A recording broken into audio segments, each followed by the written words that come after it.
ఓం నమః శివాయ శ్రీమాత్రే నమః. మిత్రులకి శ్రీభిలాషులకి అలాగే నన్ను ఇంతగా ఆదరిస్తున్న యూట్యూబ్ ప్రేక్షకులందరికీ కూడా పేరు పేరు ధన్యవాదాలు. మిత్రులరా, మీ అందరికీ పరాదేవత ఎల్లవెల్లా మీతో ఉండి మీ మనోవాంఛ నెరవేర్చాలని మనస్ఫూర్తిగా కోరుకుంటున్నాను. మనం ఈరోజు శనివారం నాడు 23వ తారీఖు అమావాస్య వస్తుంది. ఇది బహుళ అమావాస్య, శని అమావాస్య, పోలాల అమావాస్య.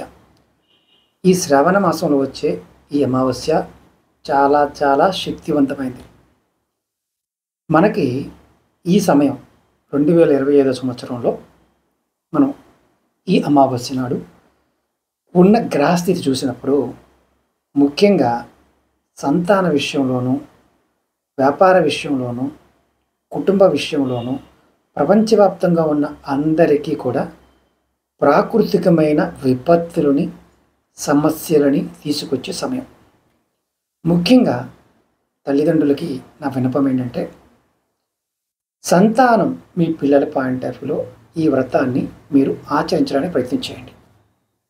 ఇది పోలాల అమావాస్య వ్రతం అంటారు. ఇది చాలా చాలా ఇంపార్టెంట్. ఈ సమయం బాగోలేదు. మనకి ఈ శనివారం అమావాస్య నుండి మళ్ళీ సెప్టెంబర్ నెలలో వచ్చే అమావాస్య వరకు చాలా చాలా జాగ్రత్తగా ఉండవలసిన సమయం. ప్రాకృతిక పరంగా విపత్తులు ఉన్నాయి. మీ పిల్లలు నీటితో ఆడుకోవడానికి, నీటి గుంటల దగ్గరికి వెళ్ళడానికి కానీ, నదులు, కాలువలు, వాగులు, వంకలు, సముద్రాల దగ్గరికి ఒంటరిగా పంపించకండి, పెద్దవారు కూడా. రెండవది, కాంబినేషన్ సూర్యుడు శని యొక్క కాంబినేషన్ బాగోపోవడం వల్ల ప్రాకృతికమైన విపత్తులు వస్తాయి. బాగా క్రౌడ్ ఉండే ప్రదేశాలు, వాటర్ ఫాల్స్, నదులు, అలాగే కొండ ప్రాంతాలు, ఇలాంటి వాటికి వెళ్ళినప్పుడు జాగ్రత్తగా ఉండాలి. వీలైనంత వరకు వెళ్లకుండా ఉండడానికి ప్రయత్నించేయండి. ఈ నెల 15 రోజులు ఈ అమావాస్య నుండి మనం ఈ అమావాస్య చాలా శక్తివంతమని చెప్పుకున్నాం. ఇక్కడ పోలాల అమావాస్య వ్రతం కూడా చాలా శక్తివంతమైనది. ప్రత్యేకంగా సంతాన రక్షణ కోసం మీ పిల్లలు బాగుండాలి అనుకునేవారు ఈ వ్రతాన్ని ఆచరించండి. ఈ వ్రతాన్ని ఆచరించేవారు ఖచ్చితంగా కామెంట్ చేయండి. అలాగే ఈ వీడియో చూస్తున్న మిత్రులు, మీరు ఏ ఊరు నుండి వీడియో చూస్తున్నారో ఆ ఊరి పేరుని కామెంట్ చేయండి. ఎందుకంటే ఏ ప్రాంతాల్లో వీడియో చూస్తున్నారో నాకు అర్థమవుతుంది. మీ ప్రదేశాల్లో ఉన్న విశేషాలకు సంబంధించిన దేవతల గురించి కూడా చెప్పడానికి నేను ప్రయత్నం చేస్తాను. అంటే మీ దగ్గరలో ఉన్న దేవాలయాల పాయింట్ ఆఫ్ వ్యూలోను, అక్కడ ఉన్న దేవతా శక్తుల పాయింట్ ఆఫ్ వ్యూలో విశేషమైన అతి పురాతనమైన శక్తులు ఉంటే వాటిని దర్శించుకోవడం వల్ల కలిగే ఫలితాలు చెప్పడానికి నాకు అవకాశం ఉంటుంది. అలాగే మీకు ఈ వీడియో నచ్చినట్లయితే లైక్ చేయండి, ఛానల్ని సబ్స్క్రైబ్ చేసుకోండి, పక్కనే ఉన్న గంట సింబల్ని యాక్టివేట్ చేసుకొని ఈ వీడియోని 10 మంది మిత్రులకి షేర్ చేయండి. ఎవరికైనా సరే జాతక పరిశీలన చేయించుకోవాలనుకున్నా, సమస్యలకి సమాధానాలు తెలుసుకోవాలనుకున్నా, మీకున్న ఎటువంటి సమస్య అయినా సరే నా ద్వారా తెలుసుకోవాలనుకునేవారు వీడియో డిస్క్రిప్షన్లో నెంబర్ ఇవ్వడం జరిగింది. ఆ నెంబర్కి కాంటాక్ట్ చేసి అపాయింట్మెంట్ తీసుకోవచ్చు. ఒక నెంబర్ చెప్తాను మీకు నేను, 9440593655. ఈ నెంబర్కి కాంటాక్ట్ చేసి కూడా అపాయింట్మెంట్ తీసుకోవచ్చు. ముఖ్యంగా ఈ అమావాస్య చాలా శక్తివంతమైనది. తంత్రశాస్త్రం అభ్యసించే వారికి ఇది అత్యంత శక్తివంతమైన సమయం. అలాగే పిల్లలు ఉన్న తల్లిదండ్రులు, పిల్లలు కావాలనుకునేవారు కూడా ఈ సమయాన్ని వినియోగించుకోవచ్చు. చాలామందికి వివాహం అయిన తర్వాత సంతానం కలగని స్త్రీలు ఉంటారు. అలాంటి వారు ఈ వ్రతాన్ని తప్పకుండా చేయండి. చాలా సింపుల్గా ఉంటుంది వ్రతం. మీకు మొత్తం వివరిస్తాను నేను. ఇది సౌభాగ్యం కోసం, పిల్లల యోగక్షేమాల కోసం, మీ కుటుంబం కోసం ఈ శ్రావణ అమావాస్య నాడు, అంటే పోలాల అమావాస్య నాడు ఈ వ్రతం తప్పకుండా చేసి కూడా ప్రయత్నించండి. ఈ వ్రతాన్ని మీరు ఆచరించినప్పుడు నియమ నిబంధనలు ఖచ్చితంగా నెలసరి లేకుండా ఉండాలి. ఇంట్లో ఎవరైనా మరణించి ఉంటే ఈ వ్రతాలు చేయకండి. ఎవరైనా మరణించి ఉన్నారు, మీకు మరణించిన వారు ఉన్నారు అంటే పెద్ద కర్మ కూడా అవ్వలేదంటే మీరు పొరపాటున కూడా వ్రతాలు చేయకండి. అది గుర్తుంచుకోండి. నోములు కానీ వ్రతాలు చేయకండి. మనం ఈ పూజా విధానం అని చెప్తాను.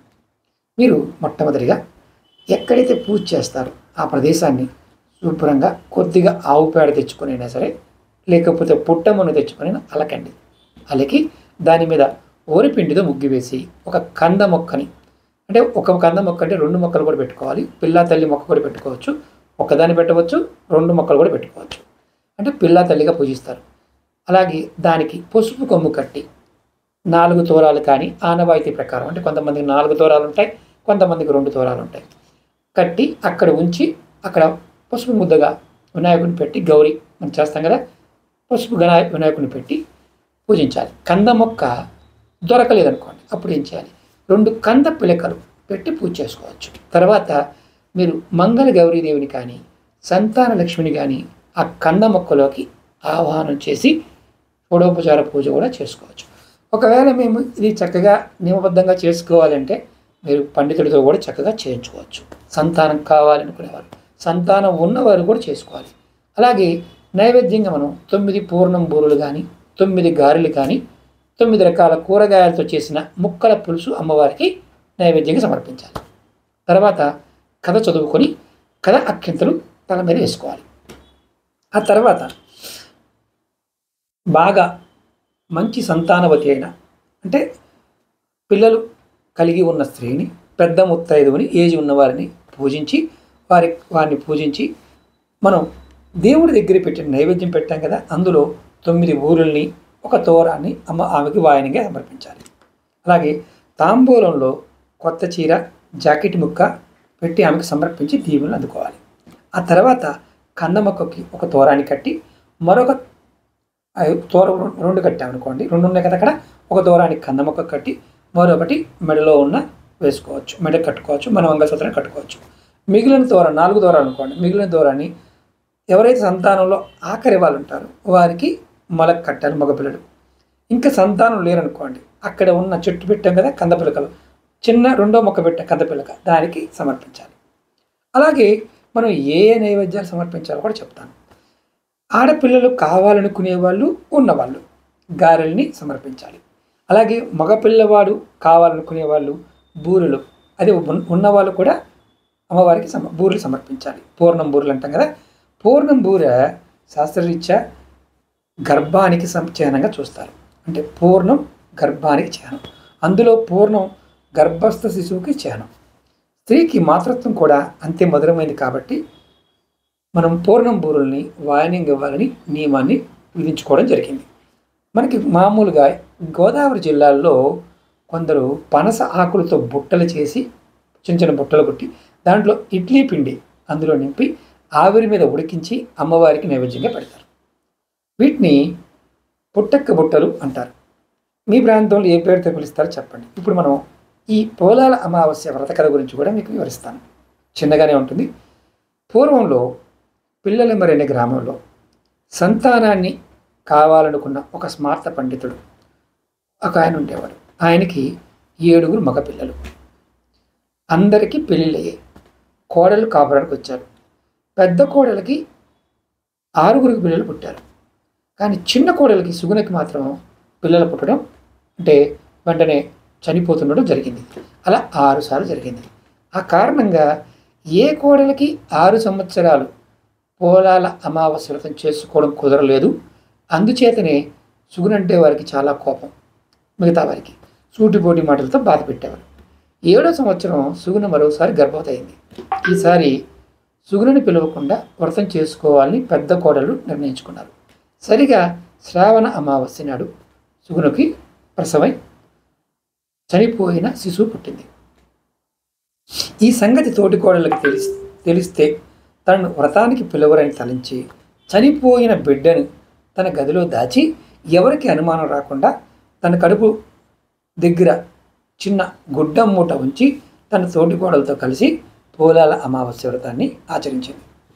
ఆ తర్వాత తన ఇంటికి వచ్చి మరణించిన తన పుత్రుని ఎత్తుకొని కన్నీటితో శ్మశానానికి వచ్చి గతంలో తన పుత్రుల సమాధుల దగ్గర కూర్చొని కన్నీరు మున్నీరుగా ఏడవడం మొదలుపెట్టింది. అప్పటికి బాగా చీకటి పడిపోయింది. ఆ సమయంలో గ్రామంలో అంటే బయలుదేరేవారు ఉంటారు.